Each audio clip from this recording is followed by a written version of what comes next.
everybody. You know what time it is? It's Black History time. And we're going to help 1,000 people this month get free. And all you have to do is help me, DJ Money, create Black History by inviting 3 to get free in our Back to Basics Masterclass. That's right. We're going to teach them how to become consumer debt free, pay off their home in 5 to 7 years, earn an 800 credit score, and build business, real estate, and leverage the tax laws, and create $8,333 a month in cold hard passive cash. And all you have to do is invite 3 to get free in our exclusive Pom Pom Lifestyle affiliate program, and we will pay you up to 30% cold cash, potentially $5,000 a month. And all you have to do is help me invite 3 to get free with DJ Money and create Black History. So hit the link, join the exclusive Pom Pom Lifestyle affiliate program, and let's set the world on fire in Black History.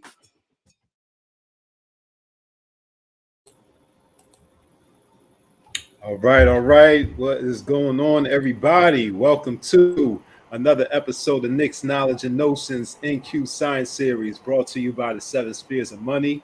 Thank you for tuning in. And before we get started, go ahead and like the video, share it, and subscribe to help us get to 1,000 subscribers so we can spread the gospel of the Pom Pom lifestyle. And then there's real talk, because we will be bringing you some real talk tonight.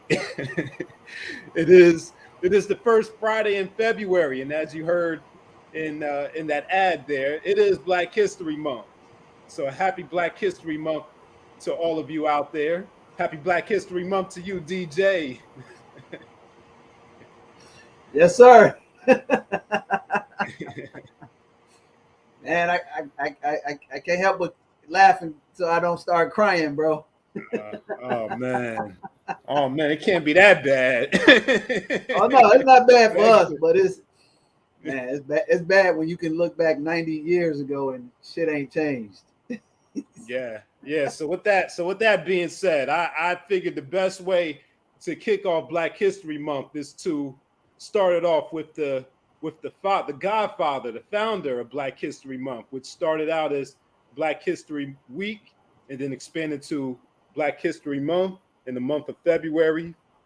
February was chosen because it correlates with the Emancipation Proclamation, which is that's another topic, another conversation about freedom for another time.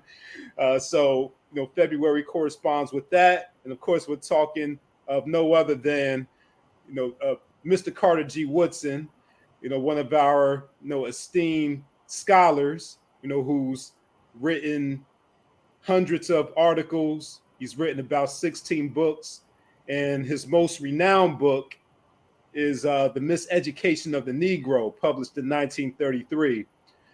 So it's not his first book. He's published The Education of the Negro prior to 1861, but The Miseducation of the Negro, published in 1933, is the most popular and the most renowned. And by the end of this program, you will know why it's his most popular book. As DJ said, after 90 years, a lot of things haven't changed. So, we're going to dive into a little bit of what he talked about, just a little bit. We're just going to scratch the surface here, because you could do this book. By the way, this book is only about 100. Well, this version that I have is only about 190 pages. But in those 190 pages, you can probably do a whole semester-long course just on that one book. It's so deep, it's so detailed.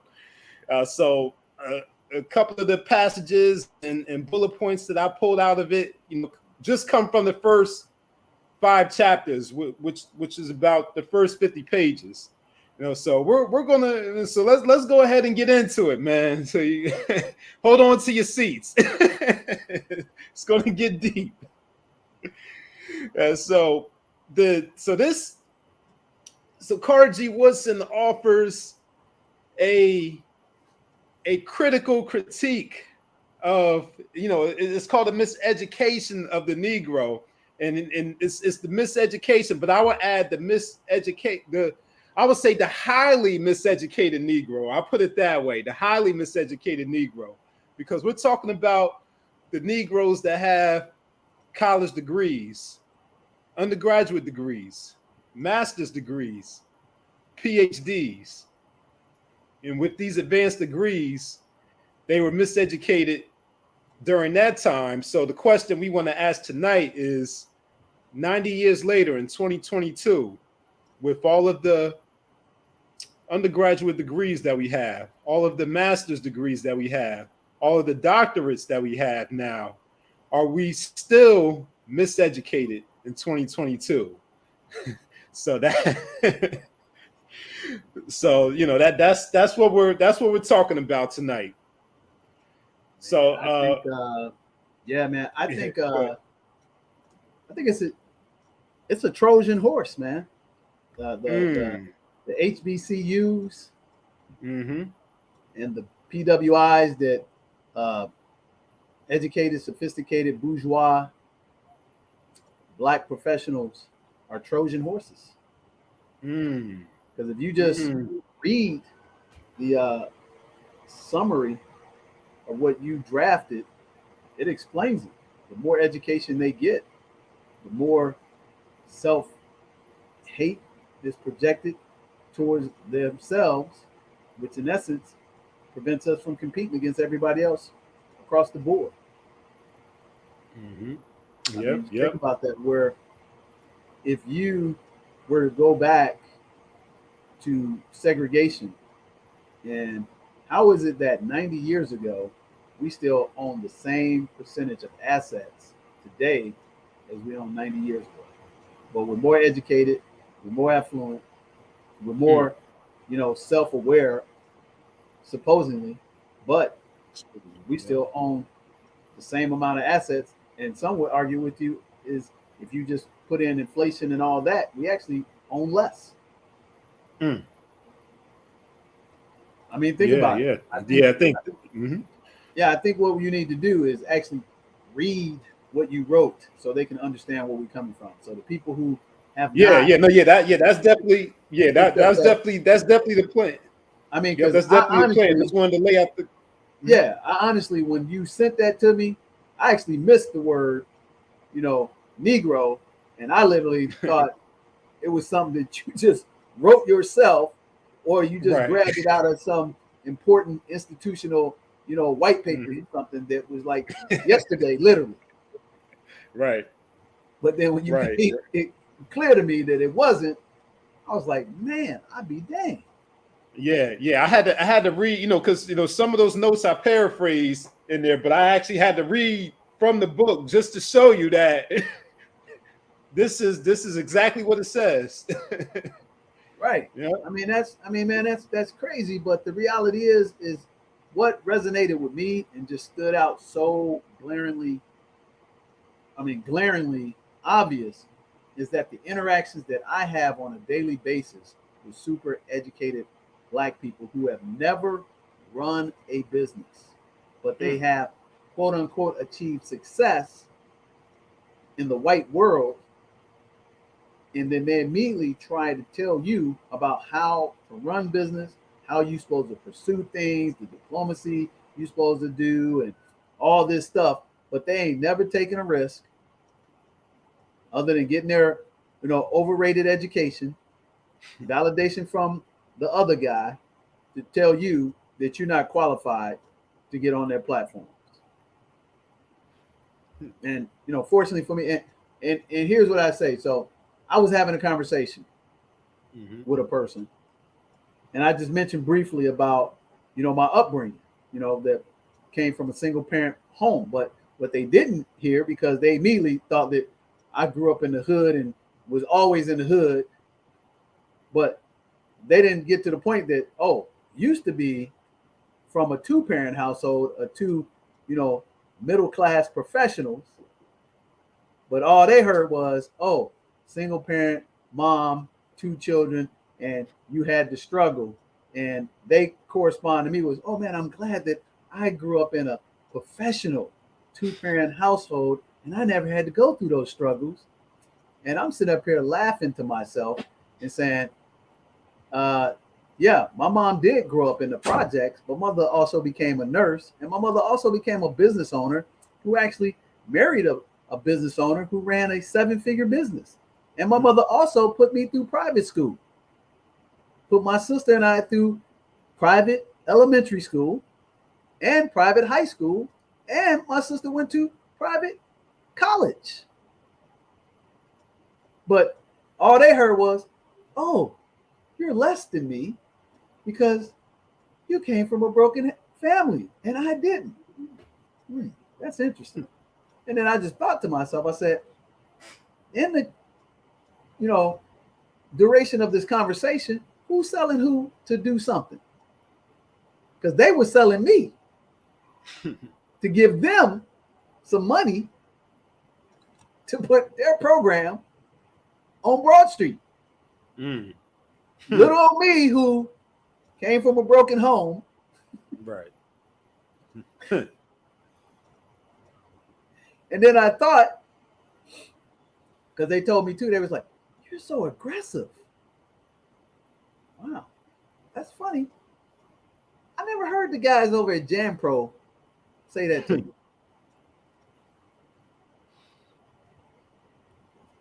Yeah. Oh wait, before you go on, let me ask you this, DJ. Before you go on, did this person look like you? He or she look like you? Absolutely. Absolutely. Absolutely. And check this out. Check this out. So, as a professional, right? We talk about the 4 P's, which I coined, right? Professionalism, persistence, perseverance, produce, or perform, right? So, I did my research on this person, right? Like any professional would do. I came very prepared for the meeting. Knew everything I need to know, how long they've been in the business, what their needs were, what their audience were. Now, of course, I send them a bio on me, which we normally do, right? Yep. And what does it lead with? It leads with corporation testimonials. Yep. Airport, credit union, Lightning Logistics. Yep. All multi-million-dollar, potentially billion-dollar institutions that are applauding our work. Yep. But do you think that they looked at that stuff? No. Took a quick snippet. The only thing that they looked at was the commonality that they found in themselves. Oh, this person that you interviewed, I know of that person. We went to the same highly esteemed institution. So all I'm saying is, if I was good enough to get them on my show and interview them, and these multinational corporations, I was good enough for them to hire me and pay us a ton of money. Emphasis on our company that is Black, owned from the grip. Getting hired by other companies, not under diversity programs, but under straight up business. And this used to be the thing that, so when I was first getting started business, I don't tell people this. I don't mention it at all. So when I started doing business, and I would go into these companies that had the gatekeeper who looked like us, the first thing they would say to me, you need to be certified Black. No, they didn't say certified Black. They would say, you should be minority, business, enterprise, so that you can get your shot at some of this business. And I said, wait a minute. I said, so you want me to be certified Black? That's my terminology, right? Yeah, right. But there's a whole lake, but you want me to get certified for 3% of the lake and get the other 97% that I don't compete with everybody else, so I can squabble over that little 3%. I said, why should I have to do that when my counterpart doesn't do that? But you can be certified and get, and so I'm going to pigeonhole myself to fight for 3% of 100% of the whole pie, Nick. So I said, why not just open up the gates, let me get my own boat and my own pole, and let me go see what I can catch out there without being, denoted as certified black minority. That's the only way we can succeed. And then the other one was, since we're in the financial education business, they would tell me, oh, why aren't you a non-for-profit? I said, why do I have to be a non-for-profit to provide you with financial education? When corporations do B2B with human resources all the time without non-for-profits. But again, you want me to handicap myself because we're not good enough to make it on our own because what you've been taught. Man, if every time I heard that, Nick, and then when you sent me what you said, dude, I'd be a billionaire, bro. And here's the funny part. Full circle now, I don't even get people ask me that stuff no more. Look and, at that. And here's the other irony. Check this out. Here's the other irony. Okay. I actually help people get certified black now.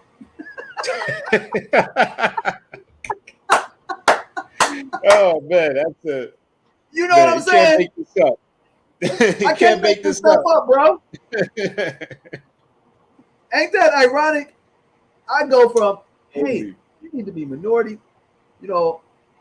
business enterprise, which I got nothing against, to I actually help teach people how to get them certifications, and I am not, and I'm not a non-for-profit. I tell them I'm in for-profit. And amazingly, we got our programs in the Federal Reserve. We got our programs in the Montgomery Regional Airport in Alabama. These are all institutions that you have to be supposedly certified. Right. But see, what they don't know as an entrepreneur, which the other guy knows, which I know, because God, it says he's no respecter of person, right? God says if you never have in these institutions, Nick, government, municipalities, federal, if it's the first time they ever pursued a service or a product, you don't have to be certified. It just has to fit in the budget. Okay. And then after that, because the precedent has been started, now they bring it in and say, oh, now you need to be certified and we have to do an RFP. But you want to be handicapped and you want to have that label on your back that through affirmative action, which is nothing wrong with affirmative action, is that when they look at you, oh, you just got your job or your business contract because you were black. You didn't earn it. You had no merit. And who's the number one person, the purveyor of this illness? It is, like you said, right in there, the miseducation of the Negro, who's got the bachelor's, master's, PhD, and they the ones that are giving us the Heisman. Yep. So with that, turn it back over to you, brother. Yeah. So with that being said, we're gonna get into some of these quotes here, and before we get into business, because we're gonna talk about business, we're gonna talk about the foundation, which is the mindset. The mindset. We talk about the mindset often. Last week. On last week's show, DJ mentioned the growth mindset book. So let's talk about the mental for a moment, and lay the foundation here. So this comes from the preface of the Miseducation of the Negro. Again, I'm going to repeat this several times because for emphasis and because most of you probably won't believe it when you hear it. So emphasis 1933. All right, 1933. So no systematic effort towards change has been possible for taught the same economics, history, philosophy, literature, and religion which have established the present code of morals. The Negro's mind has been brought under the control of his oppressor. The problem of holding the Negro down, therefore, is easily solved. When you control a man's thinking, you do not have to worry about his actions. You do not have to tell him to stand here or go yonder. He will find his quote unquote proper place and will stay in it. You do not need to send him to the back door. He will go without being told. In fact, if there is no back door, he will cut one for his special benefit. And the last part, his education makes it necessary. So that's the foundation of what we're talking about. You know, once you don't, you know, this, we're talking about education on the heels of emancipation. So once the physical chains got released, they put the mental chains on through the education system. And you can see that on the cover of the book. On this version of the cover. You see those aren't locks. They look like hair locks, but they're actually chains. So that you know, they took off the physical chains and put the mental ones on. Man, hey, check this out. Yeah. Let me tell you something that's even more dangerous. Is that what America has done to diminish the value of Black History Month is now they've given everybody a month. And people don't even realize that. You notice that? Yep. And now it devalues because like, oh, there ain't nothing special about your work and your tribulations that you went through. No big deal, man. I just came over here from Croatia and we got a Croatia month. I just came over here from, you know, Yugoslavia and we got a National Yugoslavic month. And that's purpose to diminish and lessen the value and the impact and the accountability from America to us. And when you look at history, like we know, Black history is American history. Absolutely, it's the foundation. And I saw, you know, and that came to my attention because every time you get a new smartphone, they putting all these, you know, new fake holidays and stuff automatically on your phone. On the calendar, yep. You gotta uninstall this stuff off your phone, and I'm just like, okay, I don't need to know about ABC month or holiday. It has no relevance to me, and I also know these people did not serve this country 400, 500 years, but you're now trying to put it on the same playing field as our contributions to this country, which is purposely done so you can say, hey, man, why are we crying about all this stuff when everybody in America got a month? You see what I'm saying? Yep. I mean, it's deep because think about it. Just 5 years ago, there wasn't a, you know, LBGP blah, blah, blah month that they certified as a recognizable month that you got to recognize. And then there's a American Samoan month. You see what I'm saying? Yeah. So now, if you are a youngster, you don't have the obligation to revere this month. You don't have the obligation to revere the contribution that we've made to this country for over 400 years. Because in your classroom, they're now highlighting everybody. And this is going to be the most profound part. This is like equivalent to the participation trophy. I showed up on this shore and I get a participation trophy just because I made it to America. Even though I didn't have no struggles or anything, but I'm here. So celebrate me because I'm an American, but I'm going to emphasize my nationality over being an American. I'm a hyphenated American. You see what I'm saying? Because that participation trophy was, hey, man, everybody is a winner. Everybody deserves to be celebrated. So now if you take that analogy and put it to everybody get a month, regardless if you didn't have no struggles whatsoever, you didn't give any contributions to the country, you get a month. You get a month. You get a month.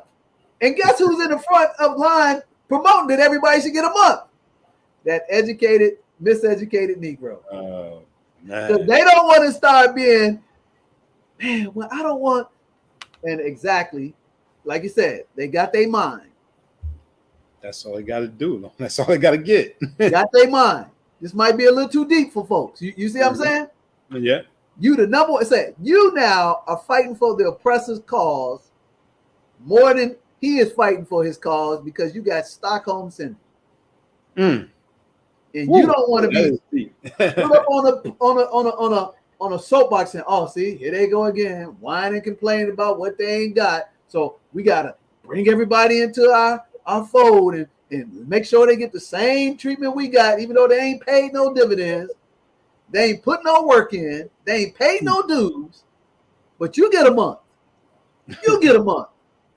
And instead of you being, it ain't gonna be called Black History Month no more. It's gonna be called BIPOC Month. Man. And here's the sad part about it. Guess what? The only way that's gonna change is what he talks about in the book: equity and ownership, baby. Equity and ownership. See, when you own stuff, you don't just easily give it up. See, them rights that we got, them inalienable rights that we have, I'm not giving those up. You know why? My dad fought for this country. So you can't come over here from Somalia. You can't come over here from Ireland and your father or your father's father ain't spilt no blood for this country and talking about you got the same rights I got. It's a reason why they reversed the 40 acres and a mule. So I can give you all the titles you want, but if you don't own no land, brother, and you don't own no utilities to create assets like in livestock, you don't own nothing. Because guess what? You could be the president, the CEO. Guess what? There used to be a black CEO of McDonald's Corporation. How long was he holding that position? About 3 years. And they start clowning him because he don't own nothing of McDonald's, bro. You understand where I'm coming from? Yep. But when you got your own little plot of land that you've been farming and busting your butt, can't nobody just roll up and tell you, hey, man, we're going to share some of this with somebody else that just arrived here yesterday because we need to subsidize their life to make it easier to your life and handicap it. It's kind of like in bowling. So if you ever bowled, they have a handicap that they give people, starting from 200, which is, on the level of close to expert, down where they say, hey, man, this guy's got a 200 average. It's got to be, easy for you to compete with him. So we're going to give you a couple pins that you haven't earned. But if you own some stuff, Nick, equity and ownership, bro, you will fight to the death before you give it up. But if you go out into the world, get educated, and your only job mentality is to work for somebody else and become their CEO, you give up all your farmland and you go out into, corporate America, and they'll come back and own your farmland and lease it to you. Yep. Hey, yeah. If anybody out there is thinking or saying that's not in that book, he didn't say that back then. Yeah, they're talking about that now. Okay, you don't believe him? Hit him up, bro. Drop them nuggets for him. Yeah, listen to this right here. Oh yeah, I'm gonna show it to him too. Yeah. So yeah, it says. Put yourself on the screen. Take me up. Can you take me up? Put yourself on the screen. Because this is crazy, man. When you send me this information. Yeah, I put myself on the. Yeah, put it on up there. Yeah, just so y'all see that right there. That says the miseducation of the Negro, and I'm getting ready to read that highlighted part from chapter 1, the seat of the trouble. All right, so let me put this back over here. Yep. So it says in the schools of business administration, Negroes are trained exclusively in the psychology and economics of Wall Street and are therefore made to despise the opportunities to run ice wagons, push banana carts, and sell peanuts among their own people. Foreigners who have not studied economics but have studied Negroes take up this business and grow rich. Dude, read that again. Read that again, bro. That last statement about the foreigners. Read that, dude. Dude, read that again, bro. Foreigners who have not studied economics. But they study who? They study. Well, before I say that part, they have not studied economics in these institutions. You know, these PWIs that we mentioned earlier, and these Ivy League institutions. Yeah, the Ivy League institutions, or even the HBCU institutions. They have not studied at these places, but they have studied the Negro, and they take up this business and grow rich. So back then he says ice wagons, banana carts, and selling peanuts. And in 2022, what was it?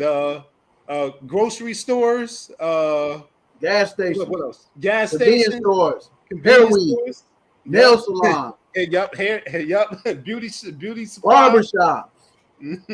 Yep. Do I need to name any more? I don't know.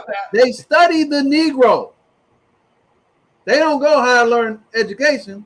They study the Negro, and they become what? Rich. And what was the other word? Wealthy. They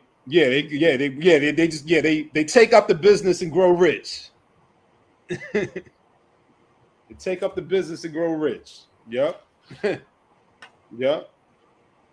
And this comes from this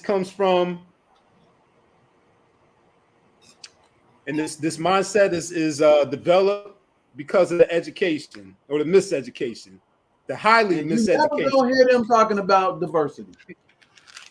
Nah. Nope. Go into Chinatown and talk about diversity. See what happens. Right. Right. Go ahead. Go up to the Hispanic Chamber of Commerce and talk about diversity of you getting a business in their predominantly Hispanic community. Right. I don't care how much money you got. But as soon as they come here, they put up shop where? In the black neighborhood. In the black neighborhoods. In the black urban community, gas stations, convenience stores, nail salons. Yep. Barbershop. Check this out. You should be repulsed. Get some water, please. You should be repulsed now. Check this out, Nick. Yeah. There's more Latino men cutting black men's hair in the areas that I go into now. Wow. Huh. A Latino gonna try to tell you about black hairstyle and culture. Now you might say, "Oh man, you're discriminating." No, I'm not discriminating because you don't know my fucking hair. You might have cut a head or two. Right. You got a cosmetology degree? Nope. But I'm cutting the brother's hair because I'm cutting it cheaper. And the brother gonna let me come in and be cool. But it's funny. I only know one dude that cut other people's hair just as much as he cuts his own people's hair. Go into a Hispanic community and cut all the Hispanics' hair. And then get a commercial for a liquor product where they promote you.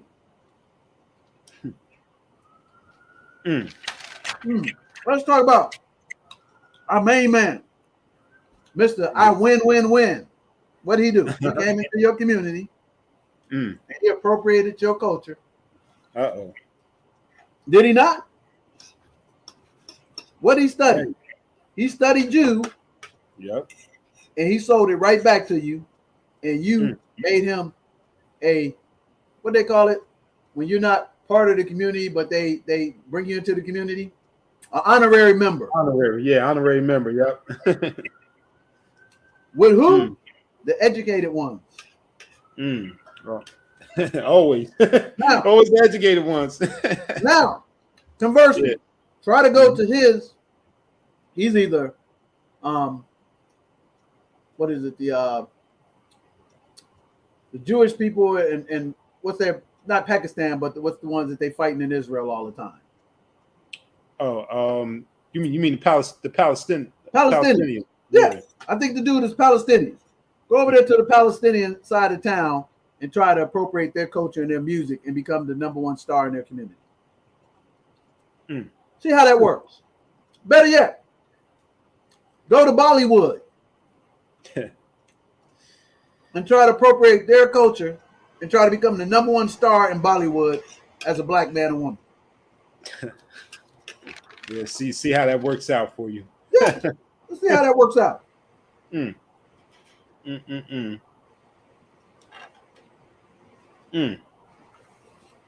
we're the first ones, the educated ones, just like you said in the book. Yep. The one with the PhD. Oh man, we need to net. Manu, come over to our side of town, and we need to do business with Manu because we need to be inclusive. Manu has same struggles as we have. Better yet, we need to bring Jesus and Maria over to our neighborhood and let them cut our hair. Let them cut our yard because they need to, have equal opportunity as we do. But go over to their neighborhood and try to cut their yard. See how far that goes. And they're not going to be the educated people. They're going to be the hardworking blue collar people. Yep. Can't do nothing for you, bro. Oh, you're going to give it for half the price? If you gave it to me free, can't do it because I got to live here. But as your boy say, the more educated we get, the more doors we open up because we're oppressed mentally. Man. And it's tough. Yeah, let's go off of that. You said that they're not the educated ones, and it's not the educated ones that are building the wealth. So, Brother Woodson also talks about how this highly miseducation doesn't prepare us to build wealth, and it doesn't prepare us to earn an adequate living. so he talks about that too. he gives the example of the boy whose father is a mechanic, and his father sends him off to college, and you would think, okay, maybe I'll pick up a foundation from my father who's a mechanic, and combine that with the education to become a mechanical engineer, and start up my own consulting firm, mechanical engineering firm. But instead of doing that, I'm looking for that job that doesn't even exist, or if it does exist, it's the PWI that's doing the hiring, and that PWI is going to take care of their own kind first, and maybe give you whatever left over, if there's anything left over. Well, check this out. The system is so slick, they're so sophisticated that your children actually despise the work and the business that you run because of their education. They get further and further away from your business and your hard work. They don't appreciate the fact that you gave them the money to get the education. And they go off and they do a 180 on you. Think about that. Your blood, sweat, and tears, you're grinding to build this little small mom and pop business that put them through school. Instead of them going to say, hey, Dad, Mom, you're limited. Let me take the education. Let me specialize in the science behind what you do and take it to the next level. They say, no, I'm going to take that money that you grind for 20 years to put me through school and I'm gonna go seek a job at a PWI. And they're ashamed of what you do. But they ain't ashamed of that money that you put in their pocket to get that education for them. But conversely, it's not even an option in the other man's family. You're going to go and become an accountant, a lawyer, an engineer, and it's going to show us how to get better at our craft. Yep. You're going to work. This thing. So if we shoesmiths, blacksmiths, you're going to take us and franchise this bad boy. There it is. But us, well, no. And then again, guess what happens? The wife or the significant other, well, let them have the freedom of choice. They shouldn't have to have the same struggle. And again, where is that coming from? Miseducation. Yep. The more education they get, the more progressive they become. The more woke they are. The more inclusive we got to be with everybody else. Or the word I like, the more tolerant you have to become of somebody else. But you can't be tolerated by them, though. See how that works? But again, they go right down to the county courthouse. They get a license and they prop up shop right in your neighborhood and put you out of business. And they don't even think twice about you patronizing the wares that they bring to you of a lower quality. And you go right ahead and continue to patronize them. Yep.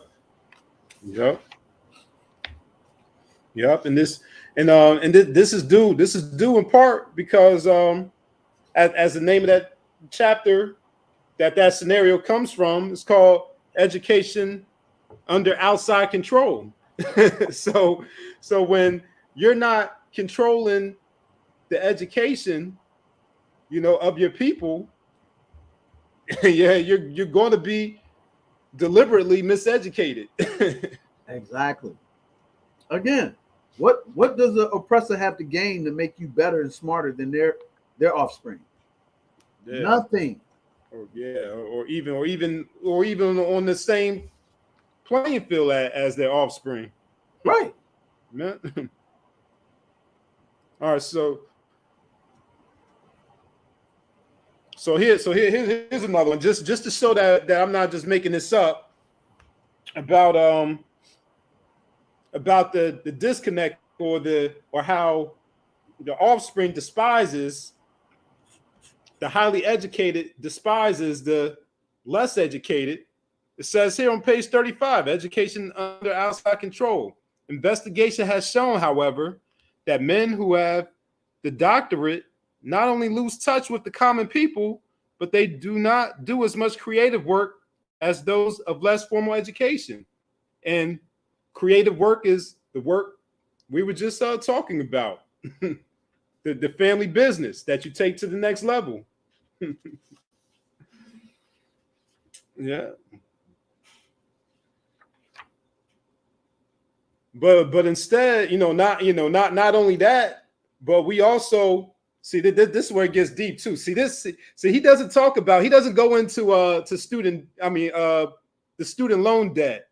That's another layer that's been added on now. So now we're going into another form of slavery, and we're not only continuing or taking the family business to the next level, but we're getting degrees in programs that have no use for us, that we can't earn a living off. And what's the author of this book experienced himself? Not the student loan part, but getting studying subjects that can't earn him a living or build wealth for him. He gave the example of himself and a PWI classmate named West, and that's on page 39. So to paraphrase it, this is maybe a year or two after Carter G. Woodson graduated from Harvard. He runs in the West, and he's catching up with West, like, hey West, what's been going on? I mean, what have you been working on? What have you been studying? And West says, yeah, I've been studying the wool business. And then, Woodson is like, oh yeah, how'd you get into that? He said, well, my people, he uses the word his people. That's an actual quote. He said his people, has some experience in wool. And Wes also took some college courses that related to the wool industry.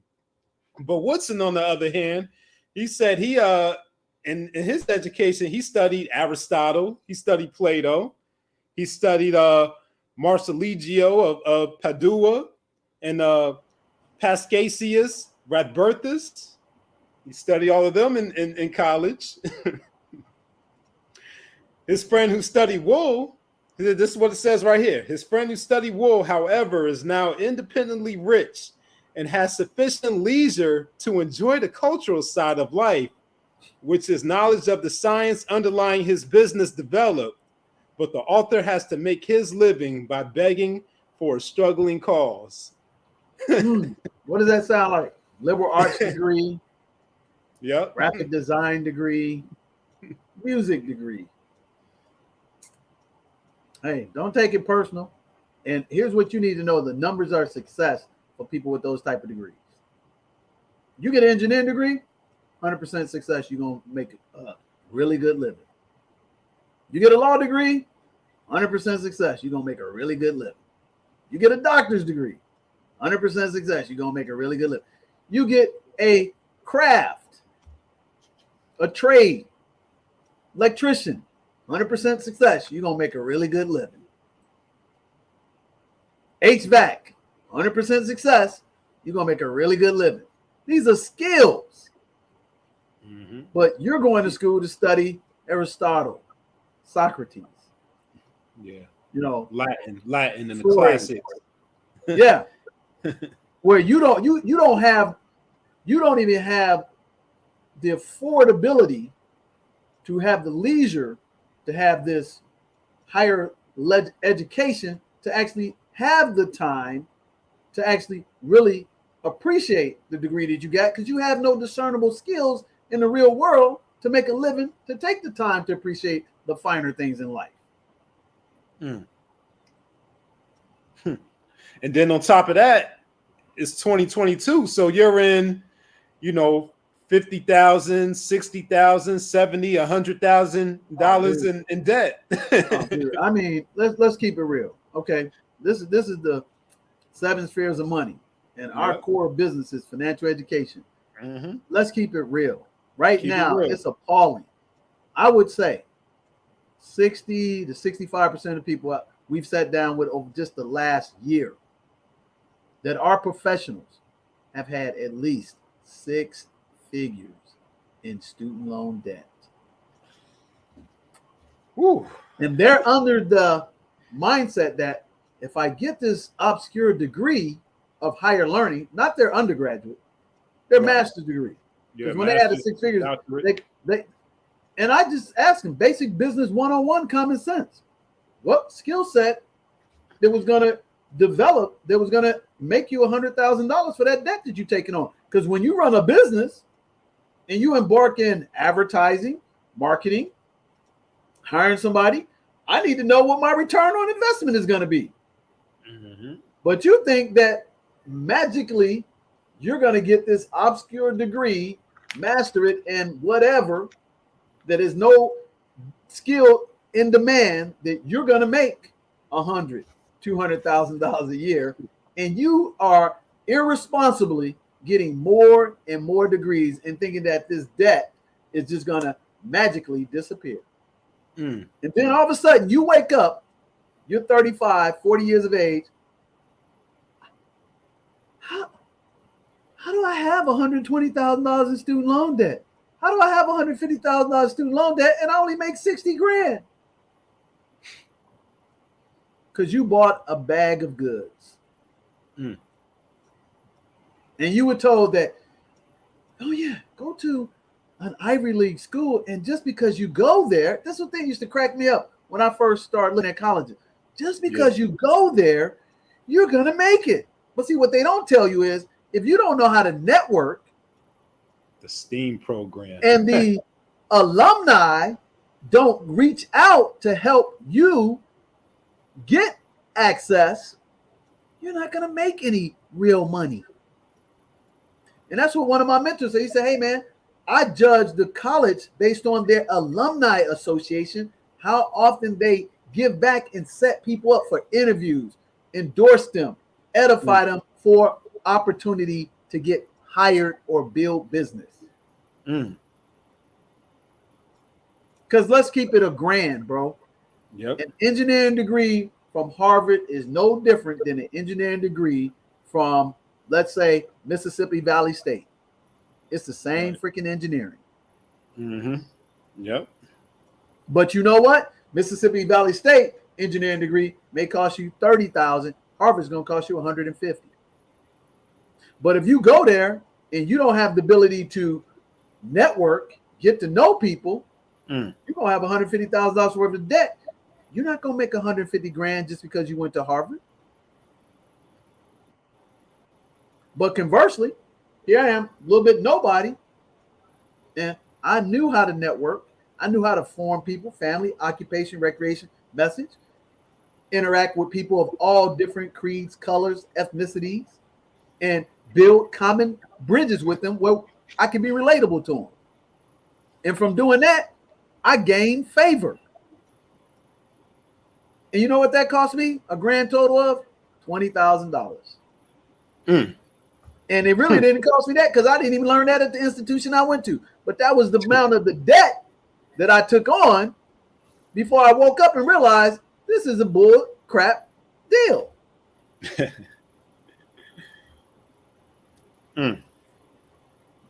So when you start looking at just the numbers and the rate of return, you'd make wiser decisions. But you have been indoctrinated by your oppressor,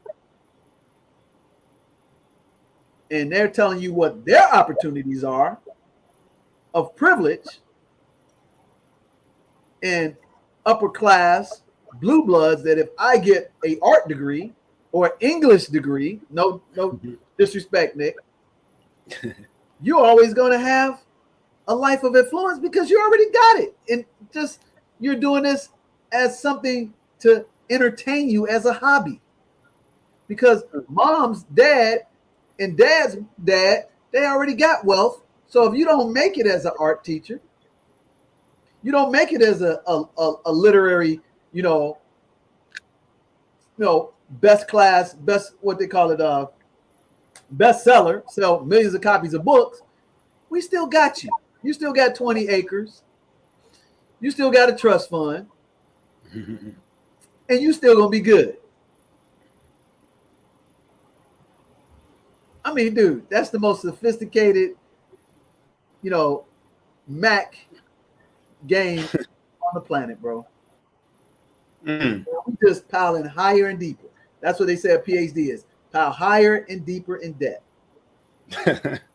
And I always ask people now, okay, so when you went to the PhD program, you were going to make X amount of dollars guaranteed. Nope. Oh, you're going to get tenure. Nope. You still got to win a popularity contest in college to get tenure.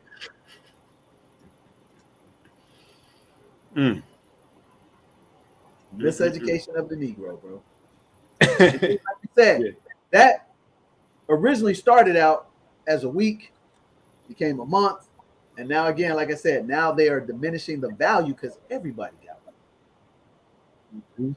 And I'll tell you, man, you just go outside. If you live in any professional or even solid middle class neighborhood, and people are offering, regular services like plumbers, electricians, landscape stuff like, see that person who come out to your neighborhood first start. Dude, I've seen it multiple times. I've seen a cat roll in my neighborhood with one car, one lawnmower.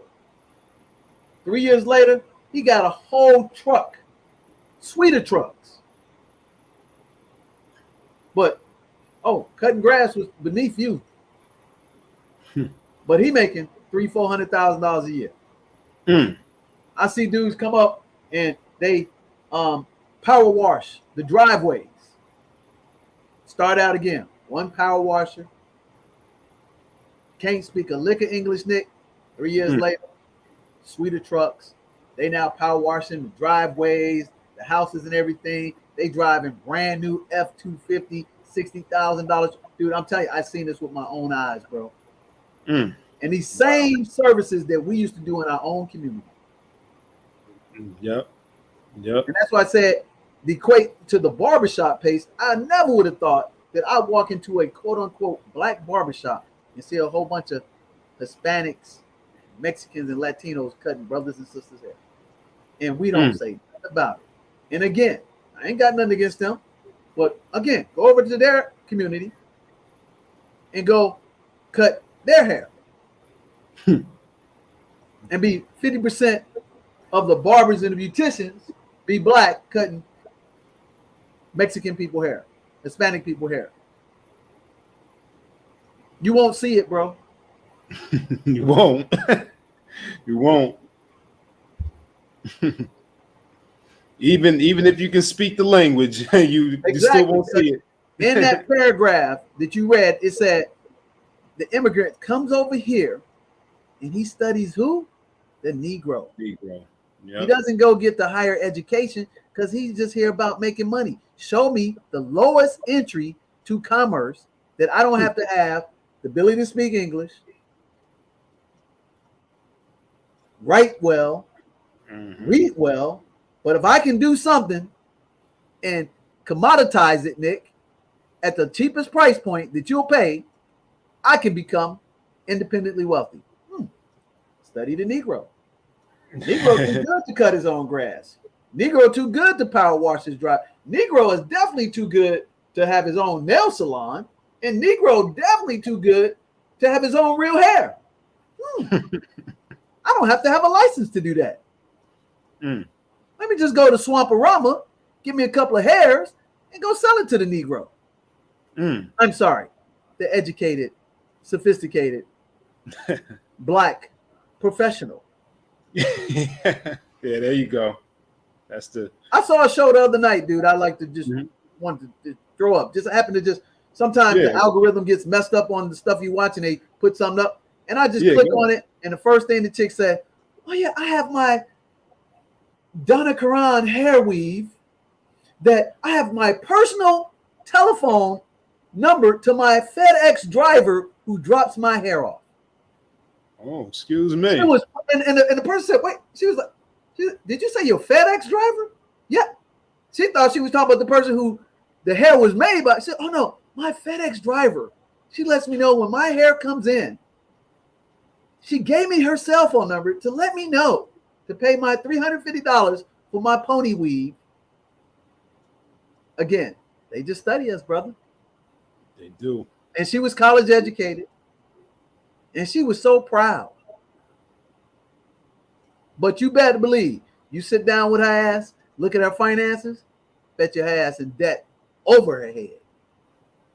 Wouldn't be surprised. But she just outsourced a commoditized, useless service to get somebody's hair, somebody's eyelashes, when she could have done it herself. And that's conversely for us as well. Yep. It requires no formal education, but it requires an education of common sense. And that's what my grandfather say, hey, common sense ain't common knowledge, baby.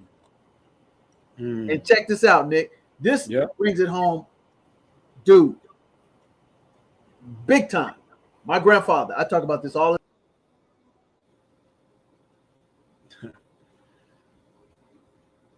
Man, DJ fell off again. This is the second time this happened.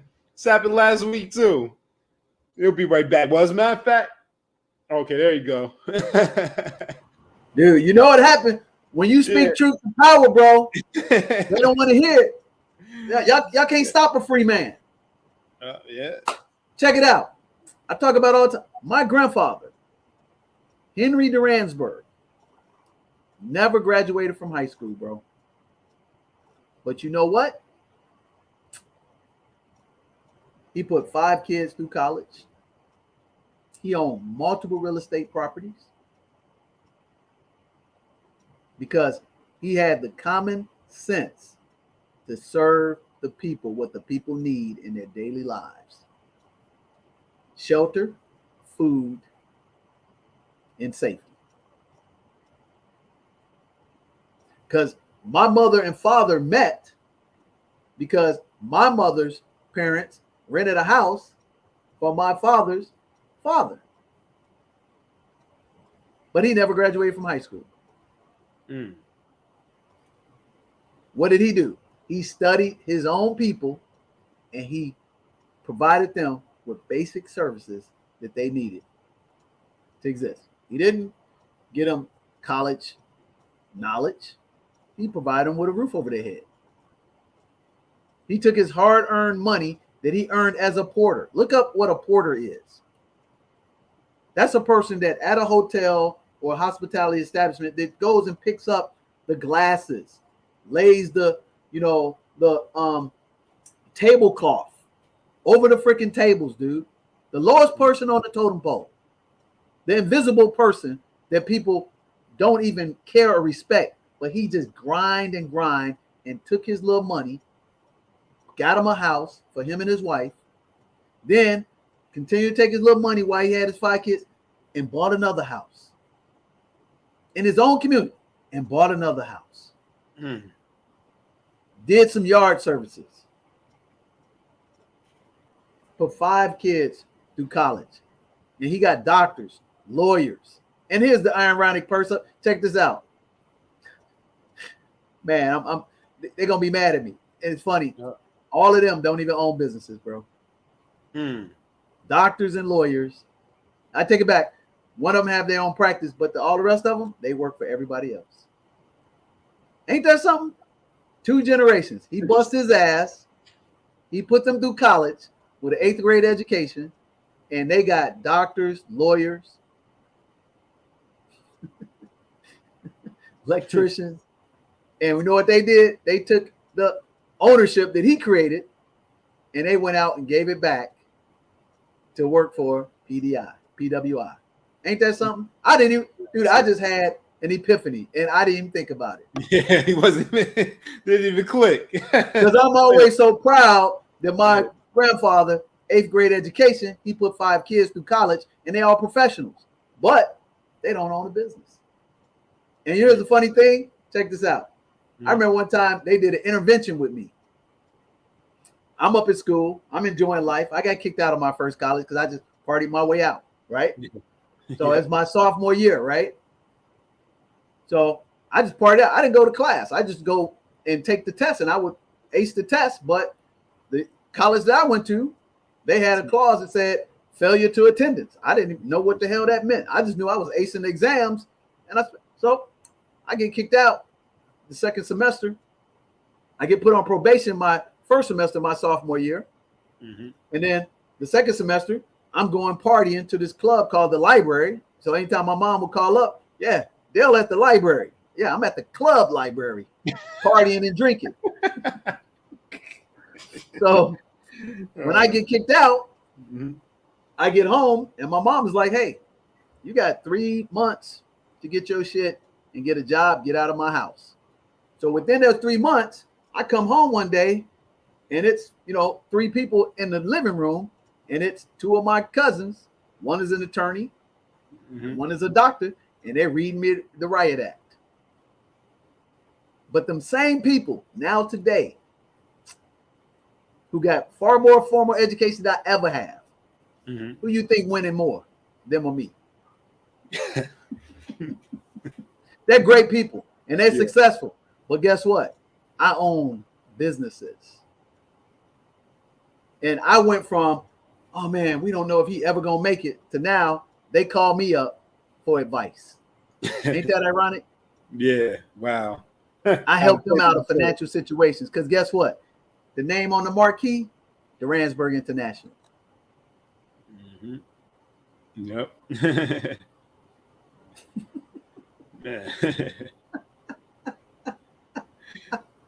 Yeah.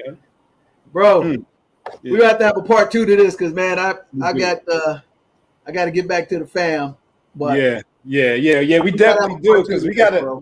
We definitely do. Yeah, we either maybe next week because we got to talk about Yeah, we got to talk about the ones who did start businesses and how we sabotage ourselves in business. Exactly. So, oh Yeah. Let's do a part. Let's do a part 2 on this. Yep. Let's go to a quick break, wrap it up real quick, and let's do a part 2 and talk about the ones who created business and how they were sabotaged as part 2, because that is so important, and that's the crab in the bucket mentality. Yep. All right. Yep. So we'll be right back with the closeout of Nick's Knowledge and Notions for this first Friday in February, Black History Month. So stay tuned. We'll be right back.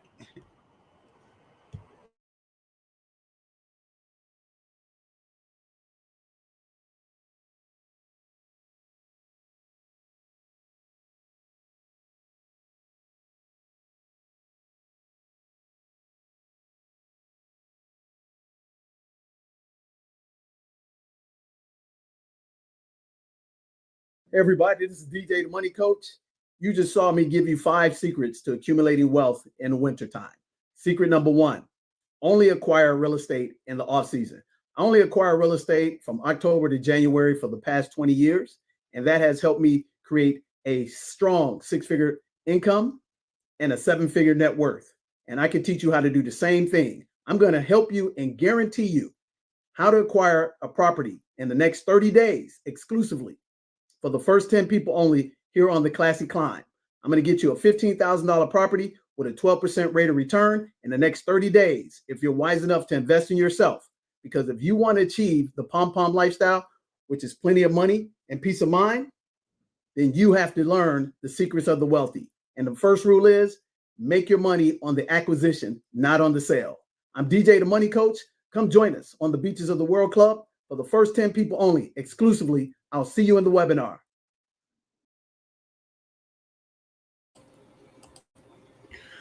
All right, and welcome back. Welcome back to Nick's Knowledge and Notions NQ Science Series. And as I said right before that break, we are now into the month of February, and I thought it was proper to kick the month off with the father of Black History Month, Carter G. Woodson, and to look at some of the parallels between what he wrote about in 1933 with the highly miseducated Negro and the highly educated Black professional now. So we went through just a little bit, from I was the first few chapters of the book. We didn't even get through the rest of the book, but we'll touch on some more of this next week, because like I said, you could do a whole course just on this, just on this work alone, just on this work alone. So yeah, we're gonna come back, let that marinate and digest for you all. Go ahead, go out and get this book. It's a very important book, The Miseducation of the Negro by Carter G. Woodson. When you study, when you don't know history, you're doomed to repeat it. So DJ, what's your final thoughts on this conversation here? Yeah. My final thoughts are real simple. There's an idiom. There's an idiom that says, "Fool me once, shame on you. Fool me twice, shame on me." Yep. And I'm just gonna leave it at that, bro. Yep. Fool me once, shame on you. Fool me twice, shame on me. Essence, we've seen this video. And the sad part is, you couldn't tell me that the words in those first 50 pages that you summarized over like 3 paragraphs, which you sent me prior to the show, weren't written literally yesterday, February 3rd, 2022. We come so far, but we actually so far behind. And the primary reason is we have been trapped and conquered mentally. Now, there used to be a saying is that the more education a person gets, or in a profession, I'll just equate it to a profession. And I remember there's a guy, his name was Mel, when I was in the car business. And he said, "Hey man, when you are new or green or naive, you go out and do everything to make money. But the more you start learning, the more educated you get, you start to become sophisticated. You start hearing yourself a certain way that you get away from what got you here in the first place. Because now you go from necessity to image manager. Because again, that's beneath me, man. I'm not going to be out here digging no ditches. But you know what, Nick? Mm-hmm. Because I saw the work ethic of my grandfather. My grandfather never had a conversation with me about money. Never. Other than, hey, boy, turn that light off. Hey, boy, stop using all that soap. That was it. But you know what I did see? I observed how he handled his business. And I realized he was running a business.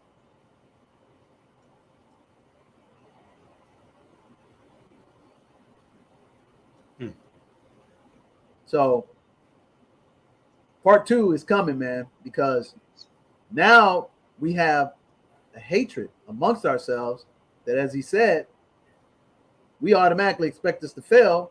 And what we do is we project our insecurities in our image onto the go-getter who's less formalized or indoctrinized or basically neutered by the oppressor, that you actually want to be them, but you're ashamed that you didn't have the balls to go out there and roll up your sleeves and go do that dirty work so that your people and your family can have everything that this world is designed to give you. Yep. You know what I'm saying? Shout out to Crystal, and she's speaking real science. Our parents, our grandparents are our greatest teachers. Real talk. Shout out. I mean, let's keep it a buck, man. So my grandfather told me, hey, man, again, Dale, you can lose money, you lost nothing. You lose a friend, you lost something, but you lose that name on the back, you lost everything. And if you lose everything financially, he said, don't ever be above any job to put food on the table.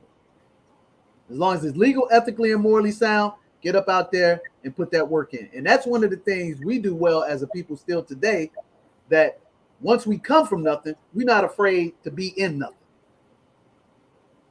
You know what I'm saying? Once we come from nothing, we're not afraid to be in nothing. So we can lose stuff because we've been through that process and we've been molded through what we thought was hardship, but actually it made us great.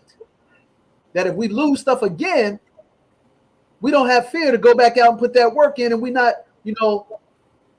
afraid. We're not scared, and we're not,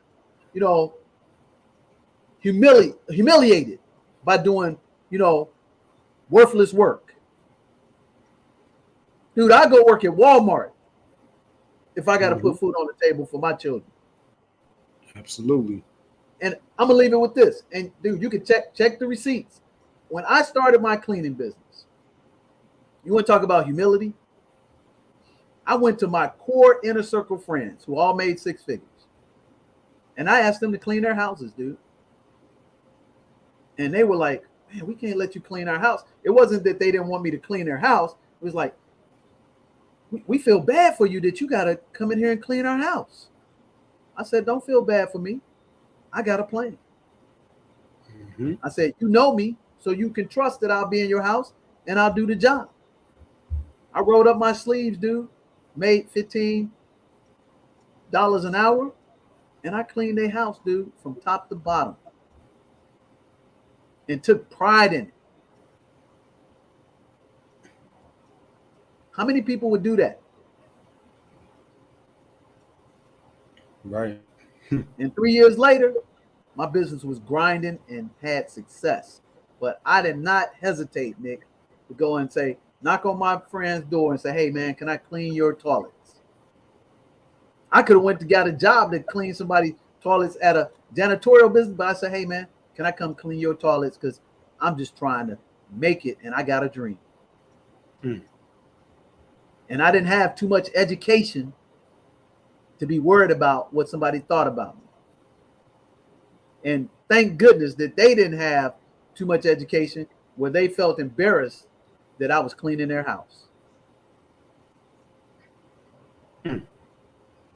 Amazing. So they could have, when we come back in part 2 next week, they could have been like hating on me for starting a business. And especially one that they didn't think that was on a level that they could brag about me. Hey, my boy, he got a consulting firm. No, my boy cleaning my toilets. Right. I'm paying him $10 an hour.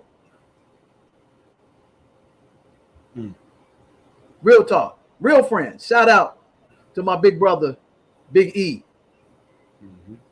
He was one of the first people to let me clean his toilets. Give me tough love and support me every day of the week, bro. Yeah, shouts out. Shout out to Big E. Yeah. So that's all. That's all I got, man. This is so important. And what's important, Nick, is that we practice cooperative economics in our community. Yeah, I was getting ready to say we should close out on that because before we came online, you said all of this that Woodson was talking about that's still going on now. That's why the work we're doing is so important and still necessary now. So I think that's a good point to close out on. And the work, what we can provide to the people, so yeah, I think that's a perfect way to close out. Yep. So what we should let them know is that you need to be in this master class that we're doing. February 9th, our master class is going to give you access to people just like us that are making 6 figures, 7 figures, that can help you along the pathway of where you are, to uplift you, encourage you, and show you how to get your ducks in a row and to create Black history. And I mean, when I say Black history, I mean record historical accomplishments in our community, cooperatively together, where we don't need to go anywhere else. It took one to disciple 12, and those 12 conquered billions. It took 300 to bring down the walls of Jericho. See, a man with a mission cannot be stopped by anybody. And when you know you're doing God's work and it's time, ain't nothing that he can bring up against you that can prevail against you. And that's why what we're doing is so important, is that the master class is going to train you in the system of economics, entrepreneurism, cooperative working, and the most important, the access to the mentorship. So here's what people don't realize is, and when they get mad at their counterparts that have less education, but they get more money because their friend just gave them a job. And I'm going to keep it a buck with you. I tell Rodney this all the time. Unapologetically use all my resources. I don't care if you ain't got the skills or the talent, but the work I put in those relationships, they owe me. But you know what? I owe them. I just had a friend hit me up. Their kid got accepted into UT. And guess what? My son's going to take him under his wing. And we haven't talked in 2 years. But guess what? We still family. You feel me?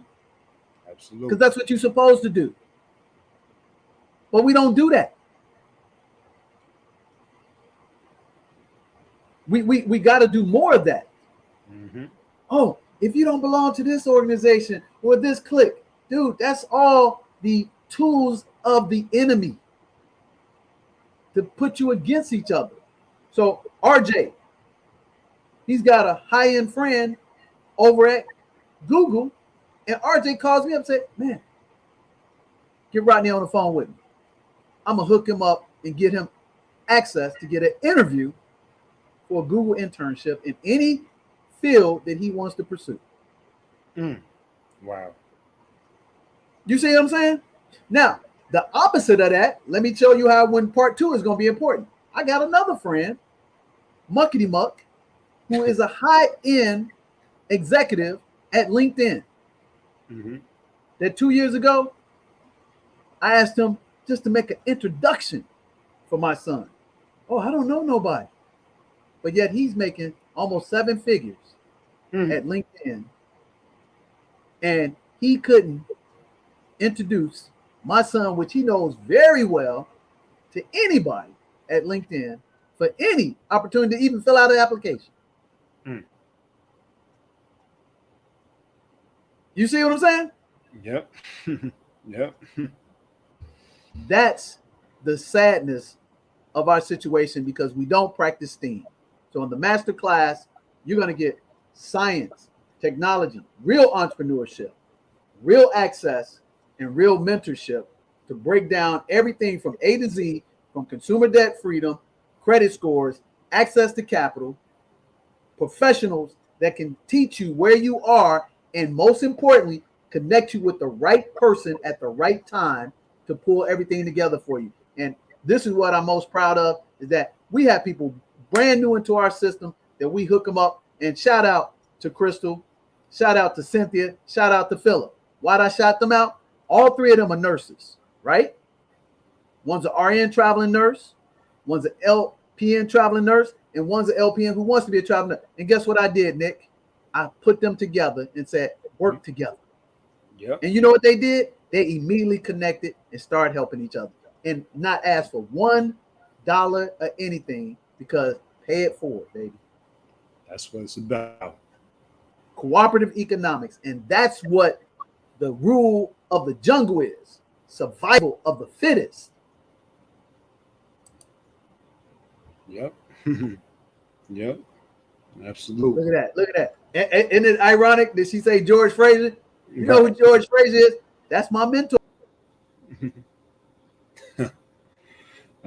Oh man, DJ fell off again. I don't know what's going on. But yeah, he was saying that George Fraser is his mentor. Okay, he's back in. All right, there you go. There he is. Hey, brother. When it's your time, they can't stop you. Ain't nothing that they can put upon you against you can stand up and put you back. I tell my children, and this is it because I'll go on the tirade. Look at that. Right there. You sure did. Real talk. Good people. I tell my children this, Nick. Only person can stop you from achieving what God has engineered for you is you. Everything else that comes in between are the tools and experience that God is preparing you for excellence, for the dream to be fulfilled. Yep. There it is. So I'm gonna leave it right there. So if you haven't learned anything from watching this in the replay or live, and you haven't shared this forward with everybody, your wood is wet. And wet wood sinks. And that's the worst thing we can have in our community at this time during the Black History Month. Because we're gonna make Black history. High-end accomplishments, and we're going to do cooperative economics, and we're going to help people get free the right way, where they will stay free and they will be their own agency and their own enterprise and create their own legacy. And I challenge you, who's watching this right now, woman, man, guy, boy, to invite 3 people to get into our master class so we can help them get free with Nick, Kadera, James, Melvin, Lisa, and our team. And it'll be the best choice and decision you ever made. Real talk. So, hey, you know how we do it, Nick? Yep. Your show, close it out, bro. Yep. So the link to register for that master class is right there in the description. Go ahead and click on that and join us. The 9th is this Wednesday coming up next week. And as the way we close out, well, first of all, you have been watching Nick's Knowledge and Notions. Join us again next Friday, same time, same place. Like, share, and subscribe so we can get the message out. And as always, we wish you a pom-pom lifestyle. That's plenty of money, peace of mind, and we want you to come join us on the beaches of the world. Your beach may not be next to sand or water, but your beach is where you find your personal freedom, your tranquility, and your proper education, not miseducation. So we'll see you next week. Peace. Peace.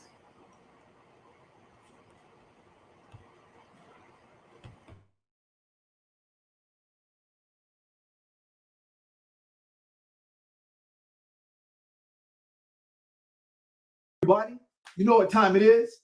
It's Black History Time. And we're going to help 1,000 people this month get free. And all you have to do is help me, DJ Money, create Black History by inviting 3 to get free in our Back to Basics Masterclass. That's right. We're going to teach them how to become consumer debt free, pay off their home in 5 to 7 years, earn an 800 credit score, and build business, real estate, and leverage the tax laws, and create $8,333 a month in cold hard passive cash.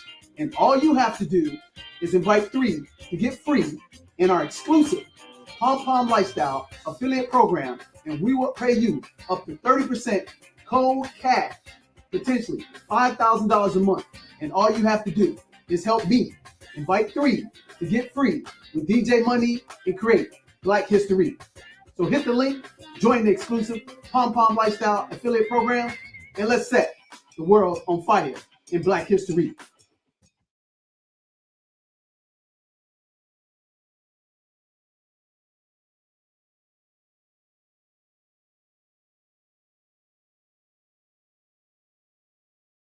I'm Markel. I work as a long-term forecast analyst for Disney Streaming. I met Dale at Erica's Classy Climb tour in Atlanta and signed up for his services. Prior to that, I'd done a lot of research on my own to try to improve my finances, and I made some progress, but I was really stagnant and just not sure what to do next. So I was a bit apprehensive about sharing all my financial information and then having a discussion about it. But Dale made me feel very comfortable. He wasn't judgmental, and it was just my starting point. He explained to me how to get rid of my student loans, my old student loans that I thought were just insurmountable. He helped me with strategies to reduce my expenses that don't make me feel like I'm sacrificing anything. And it's not the same information that you find like rehashed and repackaged for the internet. It's personalized advice. It considers your current situation, where you are, your goals, and your level of comfort. We put together a realistic plan of things that I can do immediately, things over the next few months, the next year, and then long term. I feel very optimistic and excited about my plan and that things are clear for me. And it also is motivating me to try to find more income to get to my goals even faster. Dale is very knowledgeable, very sharp. He was able to answer all of my questions, and anything that he felt like was out of his scope, he has like a network of people, professionals who are vetted that he uses himself and he can refer you to. I appreciate that he offers this service and like shares all of his real world knowledge and experience he's gained over many years in the business. I think that that's very valuable and not so easy to find. Dale is very passionate about what he does, and I highly recommend working with him if you want to take your personal finance. What's going on, everyone? My name is Tajir. I'm a young professional from New York. I just want to give a big shout out to DJ, the Money Coach. I had a consultation call with him, and it was amazing. I learned about so many things, from insurance to buying real estate and getting leverage on transactions to tax loopholes, tax pitfalls, 401ks, IRAs, much, much, much more. If you're on the verge, if you want to advance your financial future and you're not sure what to do or where to go, I definitely recommend seeing DJ, the Money Coach. Hello, my name is Crystal Jones, and I'm in the healthcare field. I would like to take the opportunity to thank Erica Williams and DJ the Money Coach, along with his team, for providing valuable gems to help me get on a successful financial path. And yes, I am ready for that pom-pom lifestyle. Have a good day. So I just got off my consultation with DJ, the money coach. The reason I decided to get up with DJ was because I saw him on a couple different platforms, and he seemed like he really knew what he was talking about, and some of the things he said resonated with me. And that was confirmed once I got on the phone with him. And about 45 minutes, he gave me enough gems, enough game to probably save me thousands and thousands of dollars, because I was leaving so much money on the table from tax advantages, business structure, so on and so forth. So if you're looking for somebody that has experience, if you're looking for somebody that actually can do what they say they can do, I would advise you to rock out with DJ, the money coach. DJ, I appreciate you. Thank you so much for everything. Hey there, my name is Unica Banks. I am 37 years of age and I am in the Raleigh area of North Carolina. I just had my complimentary coaching session with DJ the Money Coach, and I decided to rock out and move forward with him and the rest of his team because why not? And two, because I plan on being offensive instead of defensive about my finances and my legacy. I meet so many people in my line of work, and you know, people always say, I wish I was younger. I wish I would have done better. I wish I would have known. And really, I'm tired of it. Stop wishing better, start doing better, and move forward with somebody that has not only the knowledge, the skills, the talent, and the team to help you go where you want to go. I feel like I'll get more than my money's worth. If I could spend a few grand, several grand on a piece of luggage, I could spend a little bit to get a lot of it in the long run. So if you're thinking about doing better, stop thinking, start doing, and definitely get down with the pom-pom lifestyle. I'm not there, but I'm looking to be there soon. Bye.